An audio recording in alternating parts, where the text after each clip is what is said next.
Welcome back to the Exempt List. Today, we are going to do a fashionably late Super Bowl recap. For those of you who have been rocking with this for a long time, there's no one better to record a fashionably late podcast with than my friend Justis Mosqueda, who works for Acme Packing Company as part of SB Nation's Green Bay Packers coverage. And we're going to get into the show right in a second. Welcome to the Exempt List, part of the Zero Bliss podcast family. I am your host, Charles McDonald. We are back from Vegas. It was a long time, man. Monday to Monday, it's just too long to be in Vegas. I lost my passport. Sober. I wasn't even drunk today. Like, I don't even have the excuse of getting too drunk and losing it. It was an experience, but it was a good time, obviously. Just to be in Vegas, see everyone, get some work done, go to the Super Bowl. That was my second one. I've seen Patrick Mahomes win 2 Super Bowls now, and I imagine we will see him win about 10 more at this rate. But first, Justis is going to bring you in just to ask you, how are you, buddy? I'm doing all right. I have a couple of questions already. Okay. We hung out at the Combine last year, and you didn't have your ID. All you had was your passport. So do you have any identification on you at all at this point? Did you find the ID? Did you go get a new one? I'm going to have to rapidly get one from the DMV before I have to go to Indianapolis in 2 weeks. So you're going to have a paper ID? Potentially, Yikes. yes. Yikes. I mean, this man's almost 30. Can you believe it? Yeah, I'll be 30 in 3 months, and I'm as unorganized as ever. I lost my passport. Okay, so in a week span, right, for me going from my apartment in New York to Vegas and back, I lost my debit card, I lost my passport, and I lost my AirPods case. I'll be 30 in 3 months. I am an adult who lives on his own in New York City, very sustainable, but the losing stuff, man, I can't get over. I can't get past that former one. Jaguars guy. That former Jaguars guy is running up a betting account under your name. Wow, that's nuts. That's fine. Give me a cut if you're winning. A week in Vegas. I've never done a week in Vegas. I've done 3 days, weeks, and that third day, it feels like you got to get out. Yes. So I went to Vegas for the first time in August 2022 for an NABJ conference, and I spent a week there. And then I went there for the Shrine game in the Pro Bowl last year, and I spent about a week there. And then this year, I spent another week there. So since August 2022, I've spent 3 weeks of my life basically on the Las Vegas Strip. And let me tell you, it's not good. It's a lot, man. And more importantly, it's very expensive to just be out there and be alive. Yeah. Luckily, I get to expense some stuff. But like, even if you just want to go out and get a beer and a couple bar snacks, that can run you like $50 for sure. Dude, you're probably better off if you're looking for that. Like, just going to a table and betting minimums and just getting free drinks. Yeah. Yeah. I don't know. I went down there for, remember the Seahawks Patriots Super Bowl? Yeah. I went with our buddy. That was like 10 years ago. Yeah. I'm an old man now.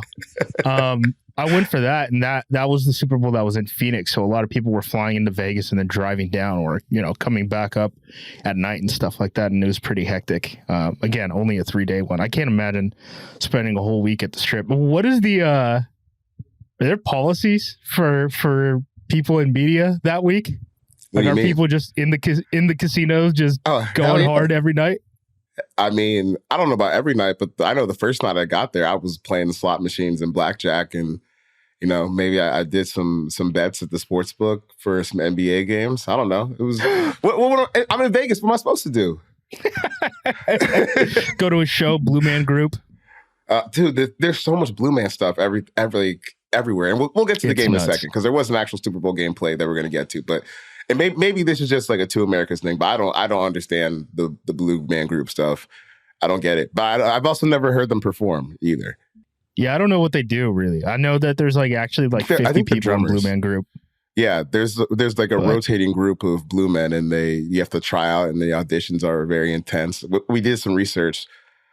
this week. So I was actually kind of prepared to answer that. There's like a rotating cast, and the auditions for it are very intense. So what kind of characters are we getting? Because I saw a photo of Carrot Top. Carrot Top doesn't look like he's doing well right now. Dude, I don't know. Don't get me started on Carrot Top. What's the weirdest thing you saw Super Bowl in Vegas? Carrot Top, probably.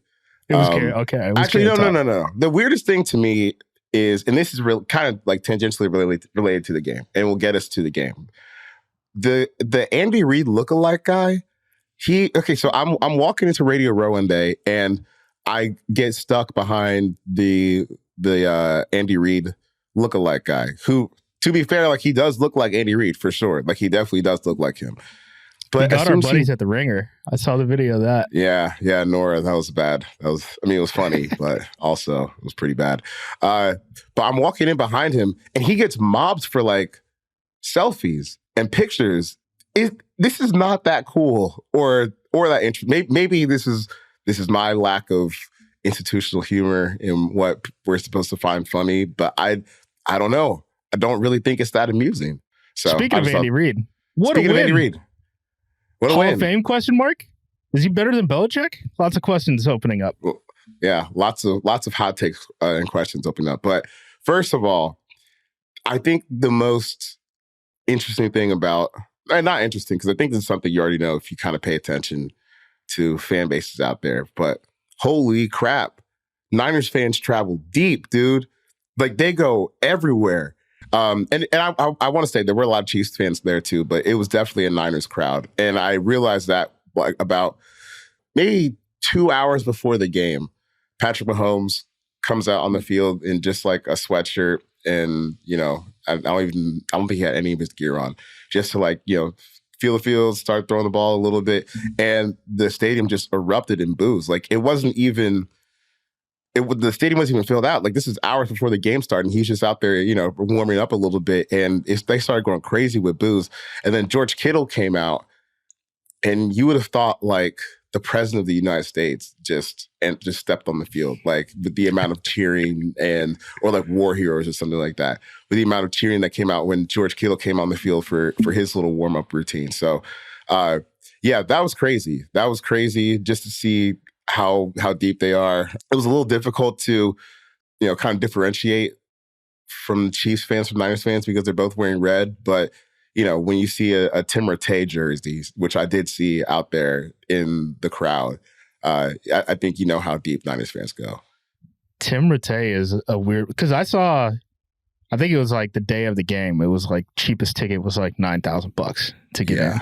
Yeah. So you're spending $9,000 to get a ticket, and you can't afford a jersey other than Tim Rattay.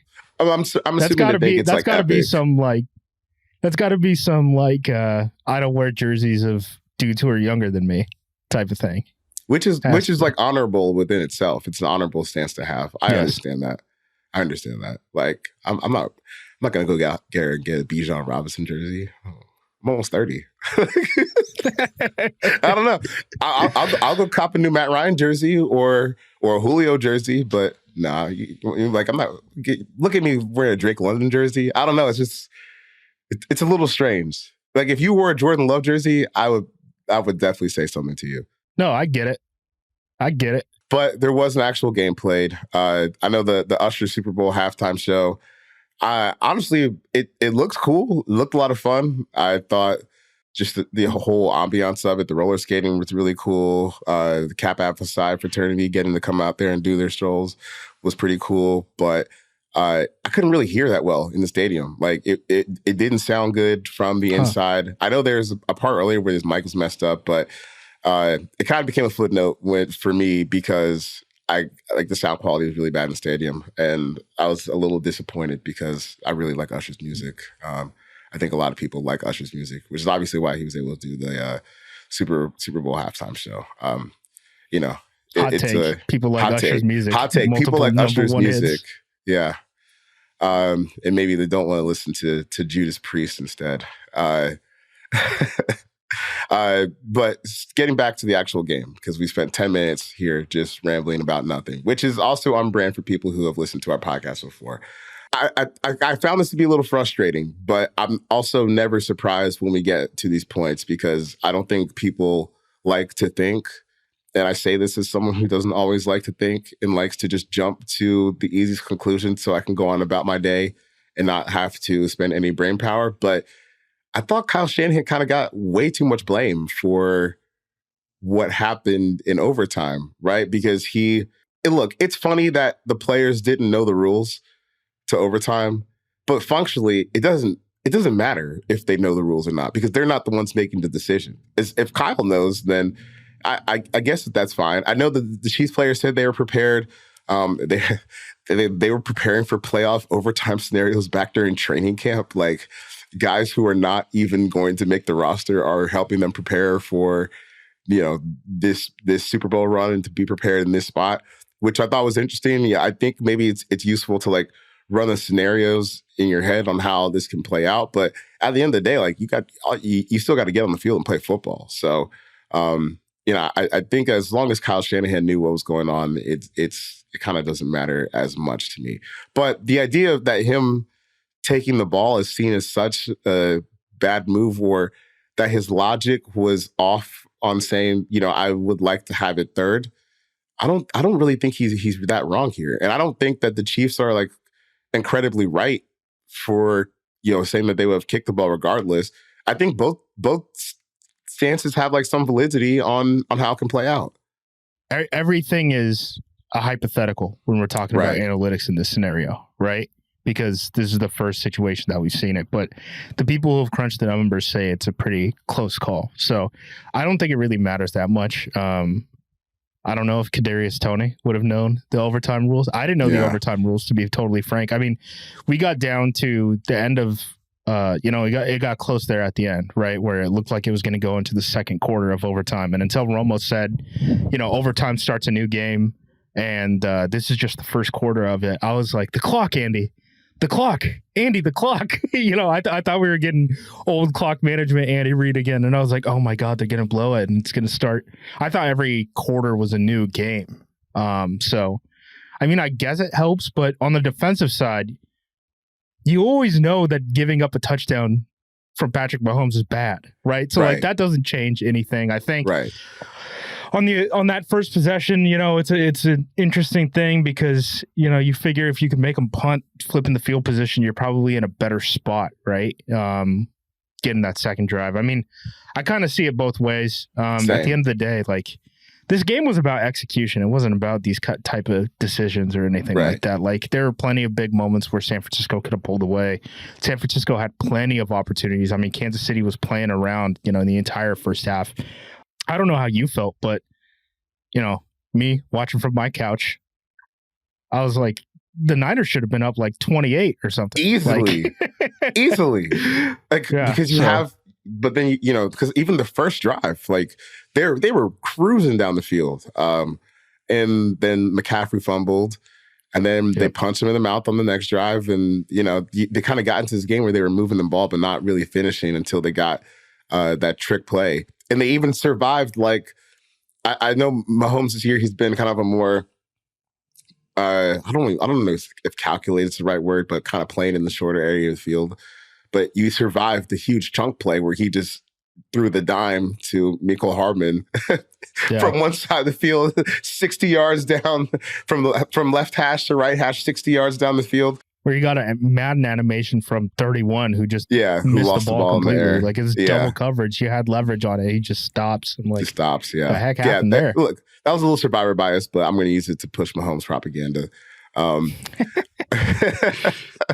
then they get Pacheco fumble. So, like, they even were having breaks kind of running their way in the first half. And, dude, their defensive line was kicking ass to start game. They couldn't block at all. They couldn't really get things going. And I don't know. Yeah, like when they got to halftime, and it was 10-3 at halftime. I was like, oh, they messed up because you wasted Mahomes doing nothing in the first half. I don't even think they had like. I don't that even was know your if they good hit, quarter, and you're only up a score. Congrats. Right. That's when you should have been. If I was a 49ers fan, I would have been sweating at that point because, like, oh man, like we did the thing on defense. you pummeled them. You sat on all the screens. You kind of even survived like the Dre Greenlaw injury for most of the first half, and then he did the thing. He did the Darth Vader thing and came back at the end. And it's like these fighters who like fight Floyd Mayweather, and early on in the fight, it's like, oh, they're winning, 10-9, and then it's like, well, we got like 6 rounds left, and we know Floyd is going to win every single one of those. So yeah. You got to knock him out early. But even on the overtime drive where the 49ers had the ball, they got down to within the 10-yard line. You had like you said, it's kind of an execution thing because you lucked out. First of all, lucked out Sean McDuffie with the holding penalty on the third down because the Chiefs defense, they got them off the field quick on those first 3 plays. But then you get bailed out by the holding penalty. And then after that, like, you're cruising. You're doing the 49ers offense thing. You're finding open guys. You're running the ball well. You're getting down. You get down to a 2nd and 4, and then you stall out. So I would imagine as that drive is progressing, Kyle Shanahan probably thinks we're about to score a touchdown, right? And if you score a touchdown on the first drive, then taking the ball there was fine. But then, we're calling him a genius. Call him a genius, right? Like, because oh my goodness, wow, right? Because then the Chiefs, they need a touchdown to match, which maybe they probably would have scored anyways. But then you get the ball back, and all you have to do is just drive down, kick a field goal, and you're Super Bowl champs. So it just becomes an execution thing, and I don't really. I mean, the only reason we're talking about OT anyway is because of execution on a PAT. Right? Like, yep, execution on the PAT. And the only real issue that I had with Shanahan was like and maybe it wouldn't have mattered anyway because Mahomes was so dialed in the second half. But the 3rd and 4 play where he threw the ball and got blitzed and got tipped, I was like, I don't know. I probably would have put the ball in the hands of McCaffrey, right? And that play to me, play of the game. And that encapsulates how far into Shanahan's head Spagnuolo was. If you look at that play, they're in dollar personnel? They got 4 safeties on the field. 4 safeties. They got 3 linemen, edge rushers included. I'm counting those guys as linemen, and then 1 true linebacker, and everyone else is a safety or corner. 3rd and 4, and Spagnuolo is staring at Kyle Shanahan in that spot and says, "You're not going to run it. I know you're not going to run it." And he doesn't run it, and it's a free blitzer, and it's a tip ball. Yes, and in that moment, Shanahan had to feel like the most lonely human in the world, right? Yes, I need to correct one thing. Mahomes said that if the 49ers scored a touchdown and the Chiefs went down, the Chiefs would have gone for 2 to try and win the game, which I can really respect, honestly. Because it would have been 26-19. And then, I mean, Andy has so much tricky-dicky stuff down at the goal line that, like, I don't even think that's a bad play call, right? Like, they threw a wide open pass to McCole Hardman. Like, that's probably the 2-point play at that point. And I'm of the opinion that it's never a bad idea to let Patrick Mahomes try and do something for you. I don't know. He's the best quarterback ever. Hot take. Putting the ball in Patrick Mahomes' Embrace debate. Yeah, it's time. Yeah, but that 3rd and 4 play, I would have just been. I don't care if we get the first down or not. We're gonna run the ball and force you to burn a timeout. But hasn't Kyle done that before too? And he's ended up on the wrong side of it. And we're like, probably, but I'm Kyle had to punt in a big game. Oh my God. Like that's the thing is like people but are like, he chokes in these big games. He would have just had to kick the field goal. And then they burn a timeout. They burn a timeout. And then I would imagine Mahomes still does the thing, but maybe it's a little bit more difficult for him. Because honestly, on that last drive, they had 2 timeouts, but they didn't burn the second one. Because I remember they got down to the goal line, then they call it, or I think they call it timeout, a play after the big Travis Kelce catch, and then they get down to like a 2nd and goal or 6 yards away or whatever, and then there's ends up where they burn the timeout and there's 6 seconds left on the clock. I was saying go for the touchdown, go again, call something real quick and call a timeout, but Yeah, if you guys are more ballsy than me. 6 seconds is.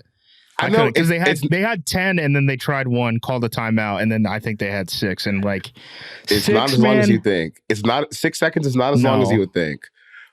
But I feel like if you obviously in this situation, Andy Reid's going to walk over in this scenario. Andy Reid's going to walk over to the ref and say, "Hey, if we get tackled inbounds, we're going to burn a timeout. So be ready for that." Hey, you could have kicked him. I know, but it doesn't matter because they have Darth Vader, and he ended up winning the game anyways. Can anything stop this, Chiefs? The salary cap, an act of God. I don't know. Does Patrick Mahomes become a mass murderer? Like, I don't know, something like that. I think there's a probably pretty real chance that they lose Chris Jones at free agency this year. Yeah, but on defense, man, like I'm not as worried about Chris Jones as I am like Trent McDuffie probably would have been MVP in that game, right? If not for Mahomes' heroics at the end. Like, I think McDuffie had, one of the best games out of anyone on the field. I know, Juwan had a hell of a game for San Francisco too, but I don't think it matters, man, because like as long as like Spagnuolo's not getting head coaching interviews, right? So he's going to stay as DC, and he's amazing in these big games. Andy's amazing in these big games, just like from a game planning standpoint. I don't know if there's an offensive play caller, defensive play caller combo in the league that I would want more than these guys. And it doesn't seem like anyone's interested in making Spagnuolo a head coach. So like they're not going to be broken up for a while. And you have Mahomes.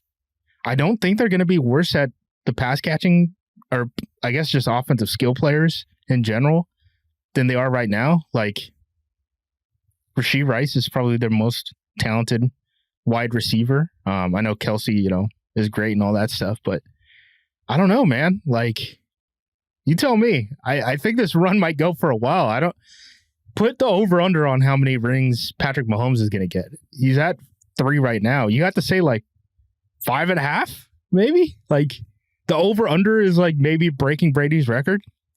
I would put it at 5.5. That's probably fair. Because, look, even Tom Brady went a long time without winning one, so there could be... He won a decade. Won a decade. So I think, like, we can joke right now and say, yeah, they'll be back next year and the year after, and maybe they could.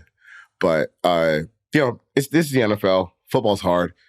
There's even been a 2-year gap where they didn't win the Super Bowl. There's been a time where they didn't even play, like Joe Burrow has. Yeah, a drought. The 2-year drought. The drought, yeah. The 4 Super Bowls in 5 years, right? But there was 1 year where they weren't in there, right? Or else there would have been 5 Super Bowls in 5 years. And now Bengals fans are that's the crazy thing, right? Is like everyone talks about how the AFC is loaded at quarterback talent, right? And they're like Burrow, Lamar, Josh Allen, now we got a Stroud that popped up, right? Like, I think everyone is just rooting for one, right? Like, if you're a Bills fan, you get one with Josh Allen. You're happy. If you're a Bengals fan, you get one with Joe Burrow. I'm a Packers fan. And, Jordan Love, I'm like, let's just get one. One is the goal. Like, in the Mahomes era, like, he's going to break so many people's hearts. He's going to turn so many of these quarterbacks into Dan Marino. Yeah. And this is like, I think Kevin Clark put this really well on Twitter. Like, this is where he gets the Jordan comparisons that are fair, where him existing is like affecting the legacies of the people around him. Yeah. Or not really the people around him. I mean, like, his opposition, especially within the AFC. Like, dude, Kyle Shanahan, you run into Mahomes twice as a head coach, like, it's tough. And like, this version of Mahomes is better than the version that he played the first time, because he doesn't need a Tyreek Hill. For sure. For sure. He's way better in the pocket right now. Yeah, he barely needs anyone past Travis Kelce. And Kelce, he went God mode in the playoffs. Maybe he was just conserving himself during the regular season. But, there were times in the regular season where it looked like he was really starting to slow down. And no Joe Thuney. Donovan Smith didn't play a great game. They couldn't run the ball. Like, this was not a good setup. Like, this is a setup that personally, I think a lot of other quarterbacks would have failed in and not even had a strong season. And he comes out there and has, I think PFF had him with about like 300 yards of drop passes during the season, which is not an insignificant amount at all. And then they still figure it out. They sift through who they actually want to touch the ball in the playoffs. It turns out it's not Kadarius Toney. It's barely Mecole Hardman. We're gonna hit you with Kelsey, Rashee Rice, Pacheco, and Mahomes scrambles, I guess. And they still, I don't know. They still did it. They shut down the Dolphins. Had him dead to rights. You had him dead to rights. And he let off of them. And now you're looking at a Patrick Mahomes led team that clearly at points during the regular season they did not look good. Like they lost. They scored 9 points against the Broncos on the road and lost. And they go Dolphins, beat them the hell up, send them home. Buffalo, Mahomes, classic game. Cuts in the through cold. Them. Yeah, on the in road. the cold, on the road. First road playoff game, beats the Bills, goes to Baltimore, and goes absolutely sicko mode in the first half against the best Plays defense. the best defense in football with the MVP quarterback on the other side. Like, yeah, on the road. Just ripping hearts out, man. That's what I mean. Like, if you're in the AFC, I know everyone on the outside is like, Mahomes is going to be back. The AFC is so hard, all this stuff. You know, the quarterbacks. Like, Justin Herbert's getting a new offensive coordinator every year. He cannot win the division. Like, That's a very good quarterback. I know they're not winning a whole lot of football games right now, but like, Mahomes is the boogeyman, dude. He's the boogeyman. And then when I think it's either Brett Veach or maybe the owner Clark Hunt for the Chiefs, but one of those two said that they knew they were going to win the game when San Francisco kicked that field goal in overtime. They were like, "Oh, you kicked the field goal. We have the assassin. We're about to score a touchdown." And I knew it was over when Mahomes took that naked on 4th and 1 and just scrambled for like 7 yards when he could have thrown it to Rashee Rice. But why would I throw it? I got the ball in my hands right now. He might drop it. He dropped the pass earlier in the game. I'm Patrick Mahomes. Like, he's fast too. Like, when he gets going, like, he can really eat up yards in a short amount of time. So once he hit that 4th and 1, I was like, okay, he's locked in. He's not making any mistakes right now. And then they march right down the field, score a touchdown. And like the 49ers, they had a chance to get off the field on like a 3rd down. And it was a play where Tony Romo was like, "Oh no, I don't think you want to do that." When they all out blitzed him on like 3rd and 6, and he's like, they're mugging the front. They're gonna drop out, and then as soon as they don't drop out, he's like, "Oh, they shouldn't have done that." And it's just shallow crosser, take it for a first down. And this is how you know Mahomes is like, he's just the best, because in that play, when that play starts, he is going to get crushed because there's like an unblocked guy on the backside, and you have I think six or maybe even 7 guys just screaming towards your face, and he didn't panic at all. He stood right there. It's like, nope, Rashee Rice, first down, and then they just march, boom, boom, boom, boom, touchdown, game over. Wow. If he's gonna win it with this team in this offense, because they're going to overcorrect at receiver, at least in one move. I think they're going to try to do something big, because as great as it is to win a Super Bowl, you don't want to play football like that again for another season. You don't want to spend another season getting just finding guys who can get lined up right and catch the ball, and you don't want to do that for another season. So I figured they'll try to do something big there, which is like, wow, that's kind of scary to think about. I mean, we're going to talk about them like we talk about the Patriots, right? The Tom Brady Patriots, where it's, I don't care what they look like in October. No, right? Not at all. It's all about postseason now. Like, you can't use everything as a data point and weight it equally. It's just like, they're going to sort their thing out, and then we'll see where they're at in January at this point, right? Because after this year, there was real doubt, right? About like how far this team could go and all that stuff. I think that's all out the window now. Yeah. Dude, they could start 0-4 next year, and I'll still be like, let's wait. We'll just be texting each other like, wow, plus 250. to win the AFC West. Are we ever going to get an opportunity to bet on Patrick Mahomes like this again? Oh man, he's the best. He's just the best ever. Well, okay. What did you think People of? Who are sick of Patrick Mahomes, by the way, good luck. Stop. Buckle up, Buttercup. Like, just accept it. We got another decade of this, buddy. Yeah. Oh, yeah. He's 28. He's 28. You know, so if you're tired of this already, I don't. What do you should probably just stop watching the NFL. Is what I would say for you. Like seriously, because the NBA's opened up a little bit. Yeah, go be a Spurs fan or something like that. Win. Go be a Spurs fan. That seems like pretty fun right now. And then you can have the boogeyman on your team instead of having to hate the boogeyman. Me, I accept the boogeyman as my Lord and Savior because I know he's not going anywhere. So it's better to just get on the bandwagon. It's fine. It's fun. It's fun. Join Team No New Rings, and we're just going to root for Patrick Mahomes or Lamar Jackson every single year. I'd be cool with the Josh Allen ring too. But, Mahomes is going to be dominating these conversations for the next year. Speaking of domination, Travis Kelce yelling at Andy Reid and basically knocking him over has sparked some hashtag discourse on the internet. Can we be toxic cavemen for a second? Because who cares? I don't know. That's what I felt about it. It's not you've played, you've coached high school ball. I told you we were talking during the game. And I was like, I've said some of the most antagonizing things to some of the people, the closest people I've ever loved, right? During a football game. Like when bullets are live, man, like don't take offense. Like it's like, man, they were in the Super Bowl. The Super Bowl. You know how many spotlights have been on Travis Kelce this year, dude? Like, I understand him being like, dog, I got to get on the field because I don't want to go down with, Noah Gray or whatever making mistakes instead of me being on the field, right? Right. Like, they don't mean any, like, people blow up. I know Tom Brady said the same thing too in like Canada defense with Kelce. Like, people are going to blow up on a football sideline. You can bet your ass on that, right? So, like, for sure, don't overblow it. Yeah, dude. Even and I'm sure that I think people are probably going to say that this is lessened.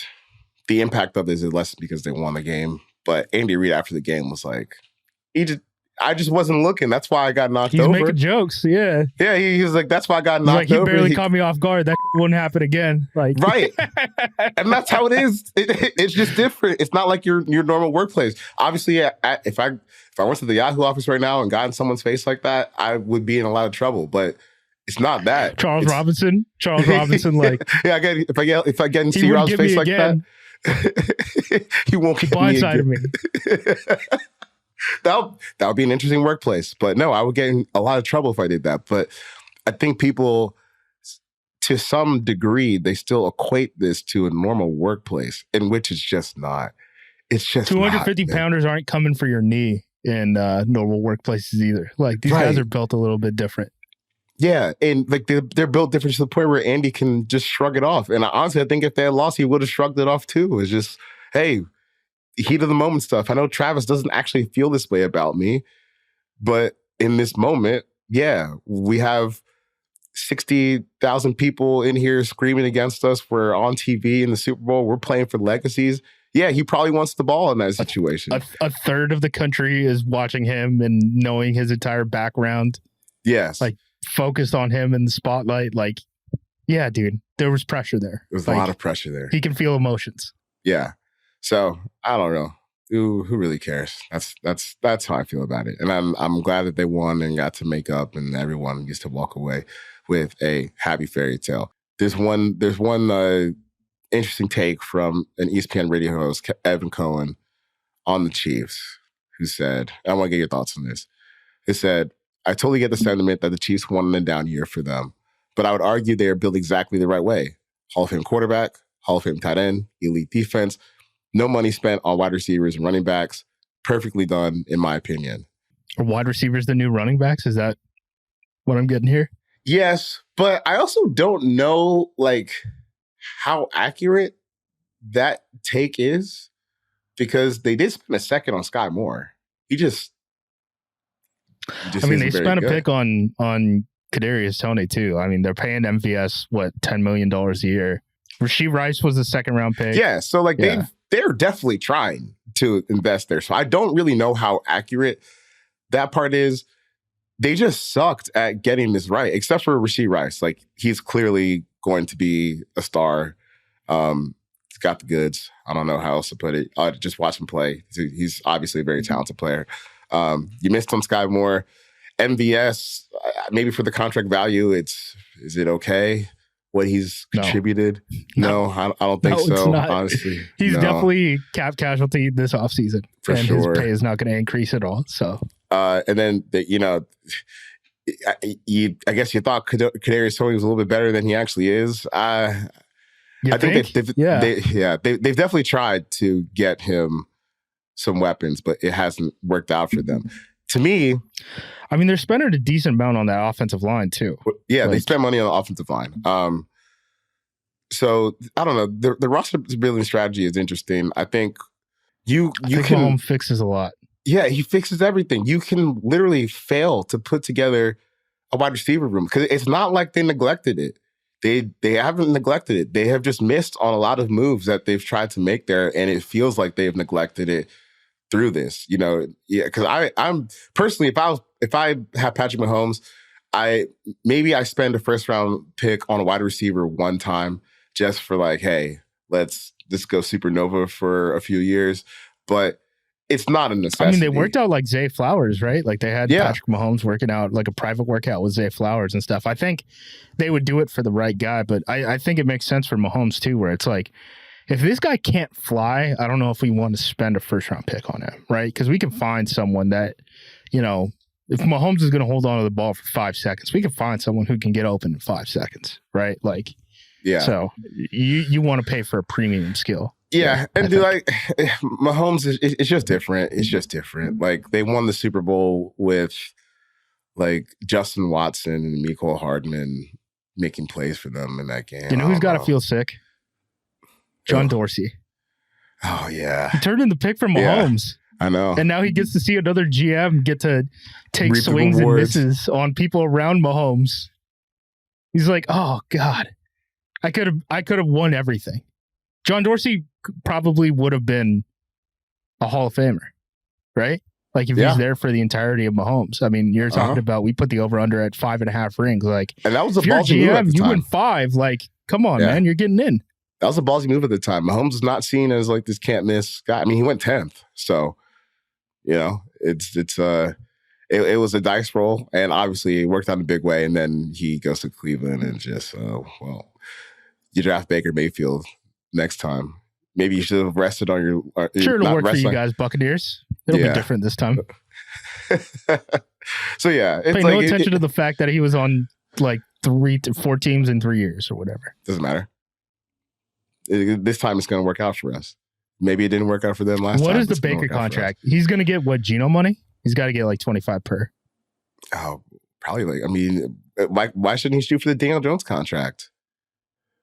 4 for 160. I don't. The Daniel Jones contract is the black cloud hanging over the NFL. Yeah, I guess if you're the agent, you go in and you ask for the Daniel Jones contract. But good God. I think it's ridiculous. I'm with you. I would give him a 1-year deal and say, well, do it again. But better, honestly. Not do it again, but be better than you were last time. Here's some constructive criticism. Yeah. Do it better than you did last time. Here's constructive criticism. Still got Vegas in my body. All right, I think we did a good job on all things Super Bowl related. Be interesting to see how these teams attack their offseason. And we successfully talked about the Super Bowl without getting into Brock Purdy talk at all. So I want to give us a pat on the back there. I don't think people will be happy with our takes on Brock Purdy. So let's just keep it moving. And we'll be back after a word from our sponsors. All right, Justis, mailbag time. We haven't done one of these in a long time, but we used to do them all the time when we were recording our old, now defunct podcast at the Edge. So I thought it'd be fun to bring this back and spend, maybe 20 minutes or so answering some questions. We got a lot. Look, I'll say this again. If you were listening to us in the past, you're not surprised that we're not getting to all of them or even most of them. It just is what it is. I'm not going to sit here all day. I'm not going to make Justis sit here all day. I'm really tired. I have naps to take, and I have video games to play. Charles would make me sit here all day if it didn't involve him also having to sit here. So don't let him off the hook, making it seem like he's doing me a favor. Yeah, that's a good point. This is all about me. I don't want to sit here all day and answer these questions. So we're gonna get right into it. On Twitter. Yeah, at 4verts on Twitter is where you can find me. I'll say that again at the end of the show. I don't know why I'm doing a pre-end of the show right there. But Stone, can you read off the first question? Yeah, here we go. So first one is from Mr. Right9. We're going to start off with some draft talk. Who's the best quarterback in the draft, and how will the Bears screw it up? That's perfect for I you. like Drake May. I like Drake May. I've seen a lot of Caleb Williams. I think he makes a lot of mistakes that don't make sense. I don't know what he's seeing on the field sometimes. I understand he's a phenomenal talent. I was also a Patrick Mahomes doubter. I was also a Josh Allen doubter. So you were also a Patrick Mahomes fan too. You had literally every take you could possibly have a Patrick Mahomes. I had every take. Look, the West Virginia game is the one that really scared me. If you guys want to go back and watch that one this last year. I just like a guy who could do a little bit more structure. And I think Drake May is, I don't think he's Herbert. I don't know what the comparison is. But, I don't know either. He's probably closer to a guy who can process in the pocket than Caleb. But I understand, Caleb has all the tools in the world. Jane Daniels being in this conversation seems crazy to me. Same. I'm not there with him. I understand, wanting to get, an athletic quarterback and all that stuff. But when you're talking about a guy going top 3, is he dynamic enough as a runner to warrant that? Like he's not Lamar with the ball in his hand. He has the long speed, right? Like he can get an edge. He's going to be able to get an edge, but like in terms of like making a guy miss, like he's not going to do any of the Lamar Jackson, juke weaving across the field stuff. He's not going to do the spin move stuff where defenders are running into each other head first, right? Yeah. Like I think we're talking about a little bit different of an animal. And I know everyone's going to try to make the Lamar comparison. Lamar was so different, and Lamar came from the Petrino. That's real. The pro style passing game, he did that stuff in college. I don't know. And it wasn't the same. I have 2 first-round receivers who both run like 4.2s. Yes. That's the other thing, too. It's like, dude, it was Lamar by himself on Friday nights against Syracuse. Like, that's totally different than what LSU was operating with. Yeah, I'm with you on Jaden. I don't really have a problem drafting him in the first round, but I don't know. The idea of trading We're talking top 3. Right. We're talking like people mortgaging their franchise to draft him. Like, that doesn't make any sense. I don't know. That makes no sense to me at all. I'm with you on Drake. I still really like Caleb a lot.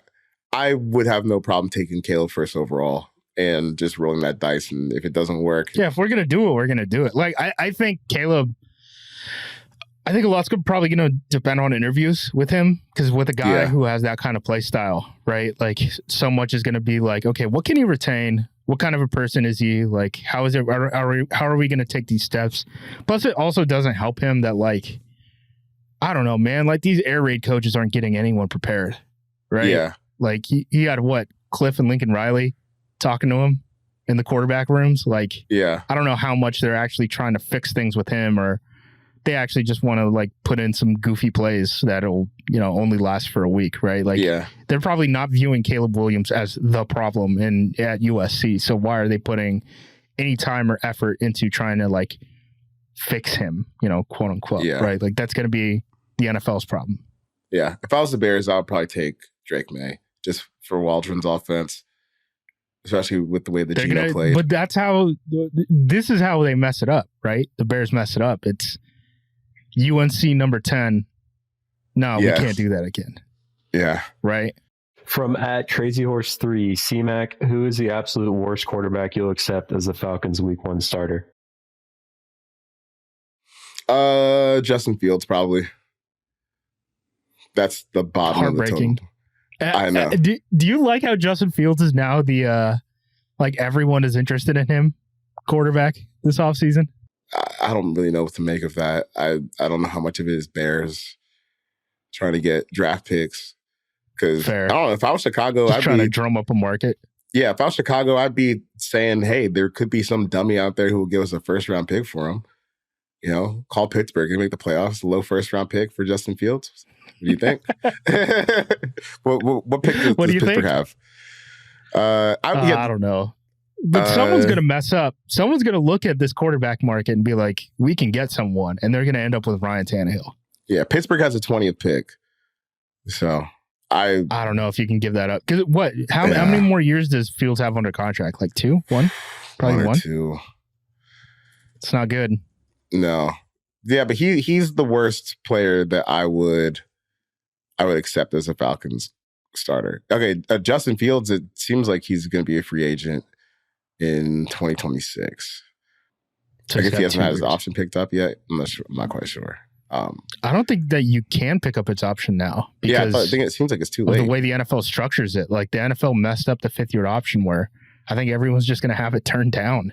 It's an increase, right? It's a pay increase. I honestly do. I feel like if it's a player that you want, it's better to just sign an extension, right? Instead of just playing the 5th-year option game. Depending on where your caps. Green Bay did. Green Bay had the 5th-year option on Jordan Love, and they were like, let's turn that down and meet somewhere in the middle. No? Yeah. Because they were like, 20 million. I don't know. That's a lot. I haven't seen you play yet, buddy. I don't know. Yeah, exactly. And, if you're Atlanta, you're going to be making that 5th-year option decision before he's ever in your room. Right? Yeah. Like, I don't know. That's a tough decision to make, man. I don't know. Yeah. Stone, next question. From @OneWinningDrive, what is the solution in Baltimore? How do you both see a realistic path to a Lombardi for the Ravens going into next season? What needs to happen and what move would be an overreaction or something they shouldn't do? What's the solution in Baltimore? This was the year, right? They spent, I think it was $200 million in cash on the offensive side of the ball this year. This was supposed to be the year. They cannot keep up this type of cash spending moving forward. In terms of like what you could shore up, the offensive line is a great start. I would look there. Charles and I were baffled by how bad some of these offensive linemen were playing throughout the playoffs. Ronnie Stanley, you got to get out of that contract. Yeah, right. Sadly, like there's just haven't turned out for him. Yeah, there's ways to kind of free up some cap space and be able to take a couple more swings, but I think the offensive line is the big one. Yeah, offensive line's a big one. I losing Patrick Queen might hurt, but they have kind of braced themselves a little bit for this by drafting Trenton Simpson last year. So I don't know. It could work out. I don't know because you had the team to do it, to win the damn thing this year. Because I think they would have beat San Francisco if they got to the Super Bowl. But you have the boogeyman in your conference. Kidnap him? Get Patrick Mahomes involved in a gambling scandal. Will make him play baseball for a couple years. You guys can be the Houston Rockets. Like what are the options you have? Yeah. An overreaction, something they shouldn't do. I don't think you need to go out and like pay for a big linebacker or spend a first round pick on a linebacker if you do lose Patrick Queen. You're just gonna have to eat that. You still got Roquan Smith. You should still have one of the best defenses in the league next year, even without Mike McDonald. They're just too talented. So I don't think they need to panic on that side of the ball when he does leave. Shore up the offensive line, keep him moving. Stone, what's next? @Casual Pablo, waffles or pancakes?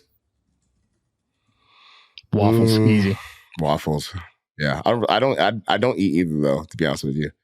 All right, that was a quick one. @Jeremy Nelson 77, why aren't the Raiders going to trade Davante Adams? Because they're stubborn and they're the Raiders. What do you think? I don't know. I think they should. What else do they got? Right? Like you kept the interim, right? So you want to keep the continuity and keep building forward. What's the point of tearing it down when you made that decision already? So I don't know what the heck they're going to do at quarterback.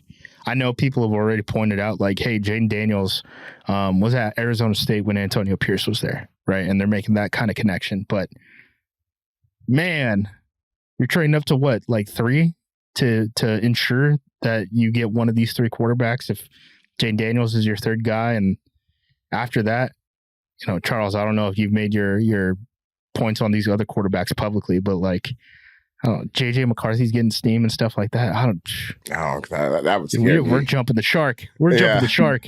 Yeah, it feels like we're forcing a little bit to me with the JJ McCarthy stuff. I don't really get it. I would not do that. I would not do that at all. From @Evan Sowards, how do I find the will to live? Yeah, he's a 49ers fan. Niners fans. Also Sco Ducks. Attaboy, Evan. I don't think you do. Like you... Charles said call it. Call it.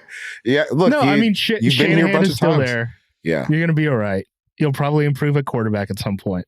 Yeah. Can the Niners go to the quarterback market and look for anyone? Is there any chance they do that this year? I don't think so. Kirk's going to be available. Everyone knows Shanny loves Kirk. Yeah, but is there he's any hurt. chance? He's hurt. He's old now. You never know. Like Brock was hurt last year. That's a good point. Yeah, we did. This time last year, we didn't know if Brock was going to be able to throw a football again. And I don't know. I would be pretty stunned if they make a change at quarterback. I think they give it one more go. Run it back. What can you get for Purdy? I think you could count someone to giving you a high second. The Atlanta Falcons. I think that would be a disaster. Oh, here's Brock Purdy without Kyle Shanahan. Huh? How'd that happen? Where's Brandon Ayuk? Where's maybe Breece Hall seems to think that Bijan Robinson's better than Christian McCaffrey, so maybe something can shake out there. But I don't know. I'm just thinking of, I don't know why this image popped in my head. You know the Simpsons meme where the guy's like around the ladies and he's like hiding his face. He's like, I can't see this. Like I just imagine Brock Purdy, Magic City, just like. That's not a thought that I thought was going to come into my head today when I woke up. I got to be honest with you. So, thank you for that. Next question. @Wizard Amphibian, do you have a diabolical, evil, or sinister take from earlier in the season that came true that you're proud of? Well, no, because Tua could be one. We know what you are, dude. We know what you are. We got you dead to rights. The walls are closing in, Mike McDaniel. What are you going to do? Make a move. No, but I was the Detroit Lions draft grade guy, so my diabolical take did not come out to be true. But maybe I'll be right, somewhat right, or close to the middle of being right in like 2 years on that one. When they're like, oh, I was gonna say like Jack Campbell isn't very good. Laporta solid. Gibbs is. I don't know what we're doing with running back discourse anymore. Like neither do I. I don't know. Who can tell there? Yeah, Brian Branch is a solid slot, but they also traded 3 starters to the Packers for that selection. So I don't know. Kind of breaks even for me. That's like a C grade instead of an F grade. Okay. I was just saying, why the hell would you ever want to stick around with Jared Goff when you could maybe go get like Anthony Richardson or something like that? And we'll see what happens there because he was hurt. But that was looking pretty fun before he got hurt. And I thought, hey, Hendon Hooker. Forgot about him entirely. I don't know. I don't really get the point of that pick unless he becomes like the GOAT backup quarterback. All right. From @Kevin Doubleday, I think this one's for Justice. Would he rather have Jordan Love or Caleb Williams moving forward? Jordan Love's done it. Okay, but this is also a joke. I feel like this is also a joke, or maybe not, and I'm just going to throw you under the bus real quick, of all the pictures of Caleb Williams and Drake May from when the Packers were really bad earlier in the season. I stand by it. That's how I felt. I think a lot of people felt the same way. It didn't look pretty. It did not look like it was. We could not complete a pass for like 6 weeks. Couldn't run a play. Couldn't get lined up, had guys running the wrong direction, and then by the end of the season, they were like the scariest offense in the league. I don't know how. I was legitimately worried LaFleur was going to lose his job at like week 6 last year. I was like, if this doesn't end up turning, like he legitimately could be on the hot seat. Brian Gutekunst, the general manager, went into the bye week and he gave that presser and he was like, we expect more out of this team, and just kind of laid into him. And I was like, all right. And then, they ended up beating the Super Bowl champion Kansas City Chiefs and going on a crazy run. So is that the highlight of your Packers season, being the Super Bowl champions, eventual Super Bowl champions? Yeah, and like not offing myself when we lost to Tommy DeVito. That was bad. I forgot that game happened. Yes, That was dude. bad. That was really bad. The Giants fans were doing the pinch in the stands, dude. What a weird season. I forgot we did the whole Tommy DeVito bit for like several weeks. Like it wasn't just a flash in the pan. Like, oh, this is kind of funny. Remember his agent? He did for a whole damn his season. Agent. I saw him at the Super Bowl. Big time to pizza joint. No, the agent. Who else does he represent? I don't know. He was walking around. He's just hanging out. He paid the $9,000 to get in. No, during like media week at Radio Row, I don't know if he went to the actual game. Although I would assume he did because he likes being seen places. Stone, do you have more questions? Yep, last one from at TDNZL. Who's the best in the group chat at Madden? Certainly not me. It's Steven Ruiz. It's probably Steven. Yeah. Unfortunately. Yeah. He spams us with RPOs. He's going to deny it. Well, he runs broken plays. His cheat code was turning Calvin Austin into a running back. Like, because I played Steven in the playoffs right before we left for Vegas, and I lost. One, because first I want to say that I completed almost every pass that I threw. I was like 30 for 37 with 5 picks. So almost every pass that I threw was God. almost every pass I threw was caught by somebody, right? Very few passes actually hit the ground. Nothing's hitting the ground. Yeah. Oh my God. Yeah, it was pretty bad, honestly. But Steven beat me in the playoffs. I have Lamar Jackson at quarterback. And honestly, dude, I was just like panicking. I was bailing the pocket way too early. Like when I didn't need to. I was panicking. I was throwing really bad passes against I was like throwing flat routes against cover 2 and getting picked off and like that. Like it was not good. So I lost to Steven with Lamar Jackson at quarterback, and his quarterback is some like rookie that he drafted that is basically a Cam Newton clone. And his rookie quarterback was hurt, so I lost to Malik Cunningham. A combination. I think Drew Lock threw a pass in there too. Oh my God. Yeah, it was really, really bad. And it could have been a fine game if I just didn't throw all of those picks. But Steven's probably the best. DJ, he covers the Texans for ESPN. I don't want to give him credit, but DJ's up there. Yeah. DJ's definitely good too. DJ just spams 99 speed wide receivers. Too. He's figured out the hot route game to kind of break the game. And I just got to say, if we're going to say best, we got to say worst. Love him, but Demetrius Harvey is like one of the worst technical Madden players I've ever seen in my whole life. So just to kind of break it down, just to explain this, like I started off the game and I was going to basically build a young offense and kind of grow it out. So I started off, I built out an offensive line that's really good. And then I had Anthony Richardson, Bijan Robinson, Josh Downs. Like we were kind of moving at a slow pace. And then I got bored, honestly, of the Anthony Richardson XP grind game. So I traded a bunch of stuff, including Bijan Robinson, who I got into like a 97 overall, to the Cardinals. This is our fantasy draft league for Lamar Jackson. In inter-trade, because I'm the Rams, so the Cardinals trade Lamar Jackson to the Rams in the division. So they still have to see Lamar 2 times a year. And funny enough, in the trade, they weren't interested in getting Anthony Richardson back. Like they just blew it at quarterback and we're rolling with like some 60 overall guy behind Lamar Jackson. I think it might have been like Trace McSorley, something like that, someone in that realm. And then then Demetrius, who has Christian McCaffrey, goes to the Cardinals and trades for Bijan Robinson without giving up Christian McCaffrey. So now he has Christian McCaffrey and Bijan Robinson, but he only has like 1-2 back formation in his whole playbook. And it's like some pistol thing where Bijan's offset to the quarterback and Christian McCaffrey's behind. So like you can never get any good looks. They use him like Patrick Ricard. Right. I'm like, this is the worst strat. And he has Justin Jefferson on his team, and he's too afraid to throw in these user games. So Demetrius, I had to call you out. I hope I don't lose to you next time because this is going to get spammed forever. But yeah, Demetrius Harvey, he covers the Jaguars. He's the worst Madden player for sure. I think I beat him by like 70 points in the playoffs. So, you could have beat him by 70 for sure. Yeah, you easily could have beat him by 70 points, but I think you got very bored in the second half of that game because it wasn't really a contest. We'll at some point before this off season's over, we'll have you back on so you can kind of break down just the sickness that you have with this game and all the horrible things that you do to try and break it, including naming all of your offensive linemen DeBarfiano, like variants of that. I didn't know you were going to throw me under the bus. with the anti-Italian. Here's well, I didn't say that. I said that. Here's the teaser for when I come back on. What is the number one play in my offense, Chuck? It's the end around.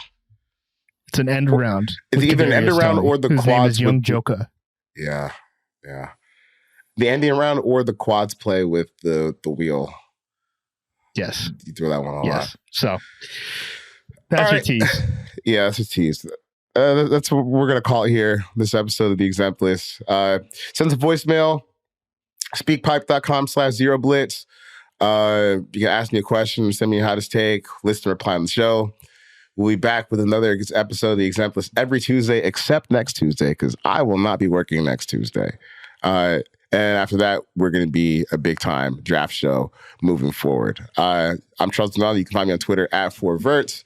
Justis Mosqueda is on Twitter @Jumos, that's JUMOSQ, to be totally correct and get that right. It's tough times out here. And Stone, our producer behind the glass, on Twitter @SJRochelle. We will see you in 2 weeks before the NFL Combine.